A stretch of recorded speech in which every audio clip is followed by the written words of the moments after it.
श्रोते हो नमस्कार. वृत्तविशेष या कार्यक्रमात आपल्या सर्वांचं मनःपूर्वक स्वागत. श्रोते हो, प्रधानमंत्री नरेंद्र मोदी यांनी पावसाळ्यात कॅच द रेन या अभियानात नागरिकांना सहभागी होण्याचं आवाहन केलं आहे. जाणून घेऊयात पावसाळ्यातील पाणी संवर्धनावर आधारित माहिती. नेहमीची येतो मग पावसाळा असं आपल्याकडे नेहमीच म्हटलं जातं. पावसाळा आला की काही ठिकाणी मुसळधार पाऊस तर काही ठिकाणी पाऊस नाही अशी स्थिती राज्यात पाहायला मिळते. त्यासाठीच पावसाच्या पाण्याचं संवर्धन म्हणजेच रेन वॉटर हार्वेस्टिंग अतिशय महत्त्वाचं ठरतं. म्हणूनच कॅच द रेन या अभियानातून जलसंवर्धनाचा संकल्प करण्याचं आवाहन प्रधानमंत्री नरेंद्र मोदी यांनी केलं आहे. मोदी यांनी म्हटलं आहे की पाणी आहे म्हणून आपण आहोत. या अभियानाअंतर्गत पावसाच्या पाण्याचा एक एक थेंब आपल्याला सर्वांना मिळून वाचवायचा आहे, असा विशेष आग्रह मोदी यांनी धरला आहे. याच निमित्तानं पावसाच्या पाण्याचं संवर्धन करून बारीपाडा क्षेत्रामधील नागरिकांच्या जीवनमानात आमूलाग्र बदल करणारे बारीपाडा पॅटर्नचे जनक पद्मश्री चैत्राम पवार यांनी पावसाच्या पाण्याचं महत्त्व विशद केलं आहे. पावसाच्या पाण्याचं जतन करण्याचं महत्त्व काय आहे आणि त्यासाठी बारीपाडा इथे नेमकं काय काम केलं याविषयी ते म्हणाले. जो पाऊस पडतो, एकदा पावसाळा संपला की आपण पाणी आणणार कुठून? कारण पाणी हे निसर्गाने दिलेली खूप मोठी देण आहे आणि पावसाळ्याच्या पिरियडमध्ये जर आपण अडवू शकलो नाही, पावसाळा संपल्यावर आपण म्हणजे की हिवाळा सुरू झाला की जे वाहते झरे आहेत, त्यांना छोटे छोटे बांध बांधून की जेवढं आपल्या आपल्या ताकदीनुसार जेवढं करता तेवढं आपण केलं पाहिजे. सरकार त्याच्या पद्धतीने करेल. कारण एखाद्या वनक्षेत्रामध्ये सिमेंट बांध बांधायचा असेल तर खूप बायोडायव्हर्सिटी नष्ट होते. त्यामुळे छोटे छोटे बांध बांधून मातीत काय पाण्याचा स्पीड कमी करणं हे तर आपण सहज करू शकतो, जेणेकरून वनसंपदा पण नष्ट होणार नाही, जैवविविधता पण नष्ट होणार नाही आणि जमिनीत जेवढं पाणी आपण मुरवू शकू तेवढं चांगलं आहे. त्यामुळे पावसाळ्यातच हे काम करायला लागेल आपल्याला, दिवस आपण नाही करू शकत. त्यामुळे मला असं वाटतं की जो कॅचमेंट एरिया असतो, एखादा उदाहरण आम्ही बारीपाड्यासाठी की बारीपाड्याच्या खाली 5-6 गाव आहे. हे 5-6 गावांनी काय येऊन तिथे श्रमदान करू नये? तिथनं पाणी जमिनीत सर्क्युलेशन आपल्याला मिळतं हे लोकांना आता कळायला लागले. आधी कदाचित तिथलं काम केल्यानंतर आपल्याला काय मिळेल अशी जी अपेक्षा ती आता शिक्षणाचं प्रमाण वाढलंय, वैचारिक शिक्षण पुढे येत आहे. या सगळ्या गोष्टी ज्या येत आहेत ना, त्याच्यावर मला असं वाटतं की ज्या परिसरामध्ये वनक्षेत्र आहे तिथे 2-3-4 गावांनी एकत्र येऊन त्यामुळे आपण म्हणतो की संकुलमध्ये क्लस्टरमध्ये काम उभं राहिलं पाहिजे की जे काम आम्ही सुरू केलेलं आहे. आम्हाला जे ज्येष्ठ कार्यकर्ते आहेत वनवासी कल्याणाश्रमाचे आमचे 3-4 कार्यकर्ते आहेत, त्यांचं नाव मला वाटतं घ्यायला वाटतं मी गिरीशजी कुबेर म्हणत की जे सध्या कॅम्पाचे सदस्य आहेत, संजयजी कुलकर्णी आहेत, जे डॉक्टर आनंद फाटक आहेत, अशी खूप मोठी टीम आहे. ह्या टीमने आम्हाला सातत्याने हे लक्षात आणून दिलं की हे आपलं काम आपण केलं पाहिजे आणि ते आम्ही करतो. पावसाळ्यात हिवाळ्यात 2 पिरियड जोपर्यंत जंगलात ते पाणी वाहत असतं झऱ्यांना तोपर्यंत आपण ते थांबवलं पाहिजे. मग त्याच्यासाठी काही नैसर्गिक पद्धती पण आहेत. म्हणजे आमच्या जंगलामध्ये खेकडा खूप मोठ्या प्रमाणात असतो. पहिला पाऊस पडला की बाहेर निघतो. आमच्या जंगलात जे खेकड्यांचा पांढऱ्या कलरचा येतो थोडा, तो उन्हाळ्यामध्ये बीळ करतो 3-4, 5-6 फूट खाली. म्हणजे पडलं आधी पडणारा जे पाऊस आहे पहिला पाऊस तो ते बिळांमध्ये जातो, म्हणजे तो कळत न कळत 3-4-5 फूट जमीन आपोआप पर्क्युलेट होतो. त्यामुळे आपण बायोडायव्हर्सिटीचा पण त्याला विचार करून पावसाळ्यामधलं पाणी पावसाळ्यातच अडवलं पाहिजे, उन्हाळ्यात ते शक्य नाही. असं पण ह्या सगळ्या गोष्टींमध्ये मी वारंवार असं म्हणेन की याला लोक सहभाग वाढवला तर हे शाश्वत होईल.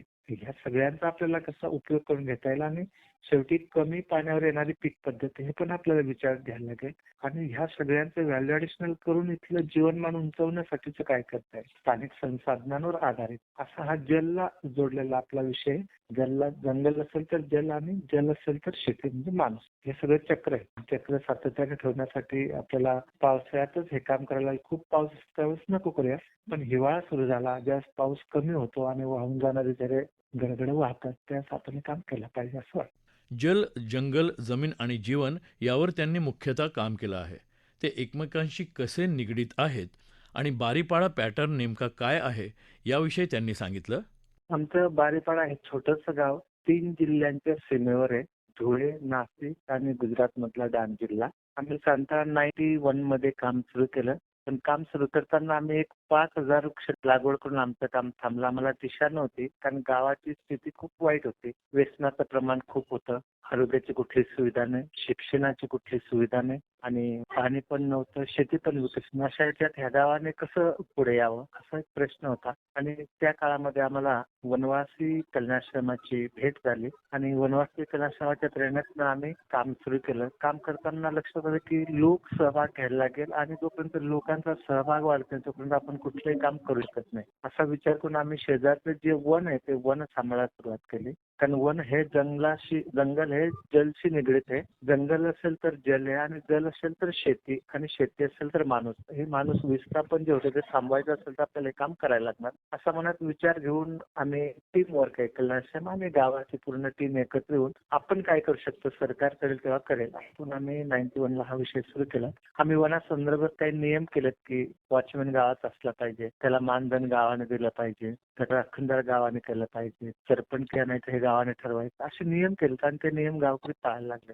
लक्षात आलं की वन तर हळूहळू वाढतं, त्याच्यामुळे ते पानझडीचं जंगल असल्यामुळे उन्हाळ्यामध्ये सगळा पाला खाली पडतो झाडांचा आणि लक्षात आलं की जो पाला खाली पडतो तो पावसाळ्यामध्ये पहिले दुसरे जे पाऊस पडतात ते पूर्ण अडवले जातात नैसर्गिकरित्या. पाण्याचा लगदा असतो तर जमिनीत पाणी त्या मातीमध्ये पण मुरतो आणि आपोआप नैसर्गिक छोटा पानांचा असा बांध बांधला जातो, पाणी अडवलं जातं. हे लक्षात आल्यावर आम्ही काय करू शकतो आणखी, तर आम्ही वन विभाग, कृषी विभाग आणि महसूल विभाग जिल्ह्यातल्या सगळ्या अधिकाऱ्यांची पण मदत घ्यायचं ठरलं की आपण काय करू शकतो सगळ्यांना बरोबर घेऊन. आणि आम्ही पहिला एक बांध बांधला. त्याला आम्हाला सोबत होते PH वाघ रेंज ऑफिसर होते, त्यांनाही बरोबर घेतलं. कारण वन क्षेत्रामध्ये काम करायचं तर वन विभागाला बरोबर घेतलं पाहिजे. पण वन विभागाकडून योजना न घेता आपण लोकांचा अनुभव, लोकांचा सहभाग घेऊन काय करू शकतो म्हणून आम्ही छोटे छोटे बांध बांधायला सुरुवात केली. ते बांध बांधताना आमच्याकडे एक जलतज्ञ आम्हाला भेटले, संभाजीनगरला असतात ते, डॉक्टर माधवरावजी तिथे यांनी बारीपाला भेट दिले. आणि लक्षात आलं की आपण पाणीमध्ये जे काम करतात, छोटे छोटे बांध जो बांधतो आपण, त्या बांधामध्ये पहिल्या बांधाचा माथा ते पुढच्याचा पायथा हे तंत्र त्यांनी आम्हाला सांगितलं आणि ते गावकऱ्यांनाही पटलं की अरे हे खूप सोपं आहे आणि आपण करू शकतो. म्हणजे याला कुठलाही आर्थिक पाठबळ न मागता गावाला समजून सांगितलं आणि त्यातून आम्ही काम सुरू केलं. बांध बांधण्यासाठी आमच्याकडे खूप व्हिजिटर येतात. मग MSW चे विद्यार्थी आहेत, BSW चे विद्यार्थी आहेत, NSS कॅम्पचे विद्यार्थी, आमचे जळगाव त्यांचा सहयोग मिळाला. शेजारचे कॉलेजचे विद्यार्थी यायला लागले, IIT चे विद्यार्थी आमच्याकडे यायला लागले, 30 मधनं विद्यार्थी यायला लागले. या सगळ्यांचा आम्ही योग्य उपयोग करून हे बांध कसे जास्तीत जास्त बांधता येतील आणि पाणी अडवता येईल असा एक प्रयत्न आमचा सातत्याने सुरू झाला 1991 पासून. आणि याला विशेष म्हणजे आम्ही गावातले जे लहान पोरं आहेत त्यांनाही बरोबर घेतलं. दिवाळीच्या सुट्टीत आलेत की आपण बांध बांधायचे श्रमदानातनं, वनभोजन करायचं आणि तोपर्यंत बांध बांधायचे. यातनं पण आम्ही बांधांची निर्मिती केली. बघता बघता आम्ही 700 पेक्षा जास्त बांध हे श्रमदानातनं बांधले. पाणी साठवलं जात नाही पण पाण्याचा स्पीड कमी होतो आणि माती अडवली जाते. त्याच्यामुळे आपोआप जंगलामधलं पाणी जे पडणार आहे नैसर्गिकरित्या ते जमिनीत मुरतं. हे मुरायला लागलं मग लोकांच्या लक्षात यायला लागलं की अरे बांध बांधायचं ते चांगला परिणाम आपल्याला दिसायला लागला. लक्षात आलं की जंगल वाढायला लागलं, पाणी जमिनीत मुरायला लागलं. जे पाणी वाहून जातं ते थांबवण्यासाठी काय करतात मग आम्ही श्रमदान बांध सुरू केले.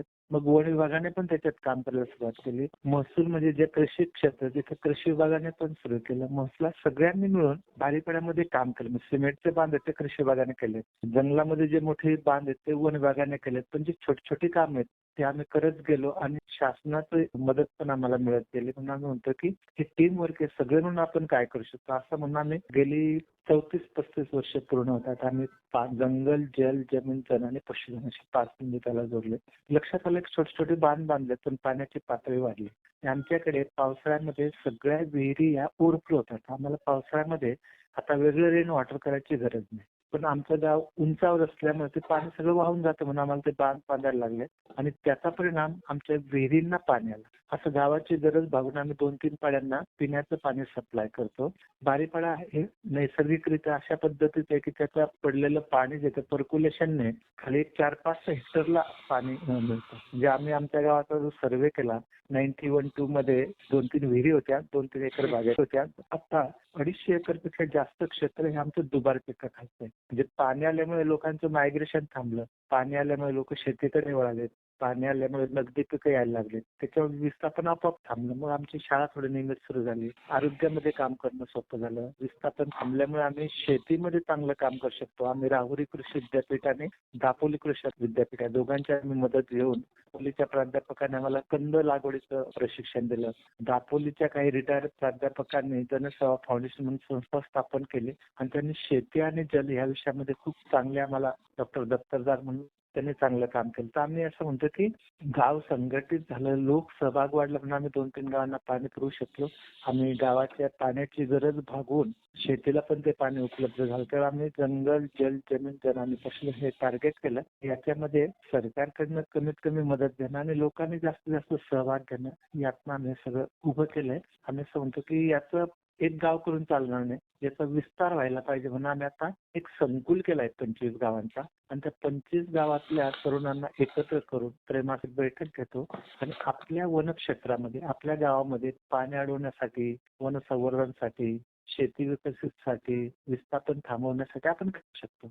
असं आम्ही दर 3 महिन्यांनी एकत्र बसतो. पाण्यावर काम करायचं असेल तर आपल्याला वन पण सांभाळायला लागेल. कमी पाण्यावर येणारी पीक पद्धती आपण कुठली करू शकतो. म्हणजे मोदीजीने जे म्हटलं होतं की मिलेट्स इयर हे करा. मिलेट्स इयर मध्ये आपण जे ओरिजिनल मिलेट्स आहेत, नागली, सावा, वरी, बरटी याची लागवड करून हे व्हॅल्यू ऍडिशन मध्ये आणलं तर आपली परंपरागत शेती पण टिकेल आणि कमी पाण्यावर येणारी पीक पद्धती त्यामुळे लोकांच्या गरजा पण भागतील.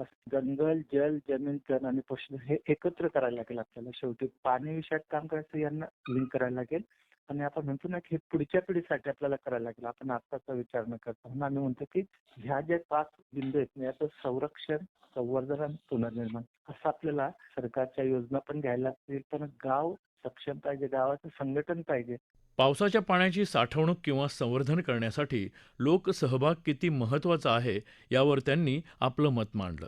जंगल, जल, जमीन याच्यासाठी लोक सहभाग मिळू शकलो नाही तर लोकांना असं वाटतं गावाला की हे सगळं सरकारचं आहे, हे वन विभागाचं आहे आणि वन विभागाने करावं.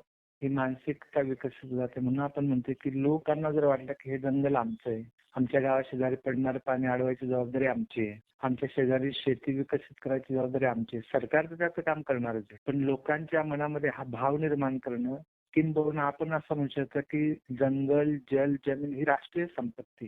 हे आपण आता कसं होतं की एखाद्याच्या विहिरीला पाणी मिळालं, त्या पाणी जो मिळतो तो जमिनीच्या आतून कुठून तरी येत असतो. त्या जमिनीच्या आतल्या पाण्याचा आपल्या सगळ्यांचाच आपण म्हणतो ना अधिकार आहे. त्यामुळे एखाद्या विहिरीला पाणी जास्त असेल, तिथं सोलर पंप लावून 2-3 शेतकऱ्यांनी वापरला तर काय आहे. त्यामुळे आपण म्हणतो की हे सगळं करण्यासाठी सोच बदलो, बाकी सब बदलू का आपल्याला विचार बदलायला लागतील. आम्ही बारीपाड्यामध्ये एक CSR घेतला 1 कोटीचा, मीनाक्षी मेहता वेलफेअर फाउंडेशन मुंबईचा आणि आम्ही 32 विहिरी निश्चित केल्या आणि आसपासची 4-5 गावं घेतली. एका विहिरीत पंप लावला आणि तो पाणी 3-4 शेतकरी मिळून वापरतो. हे विचार विकसित करणं त्यासाठी लोकसहभाग, सातत्याने बैठका एक पद्धत आहे आपली. आपण म्हणतो ना की प्रवास केला तर संपर्क वाढतो, संपर्क वाढला तर संघटन आणि संघटित झालं तर ही राष्ट्रीय संपत्ती आपण सांभाळू शकतो. त्यामुळे एखाद्या गावामध्ये छोटीशी ग्राम समिती स्थापन करणं, त्या ग्राम समितीला बरोबर घेऊन आपण काय करू शकतो, आपलं योगदान काय.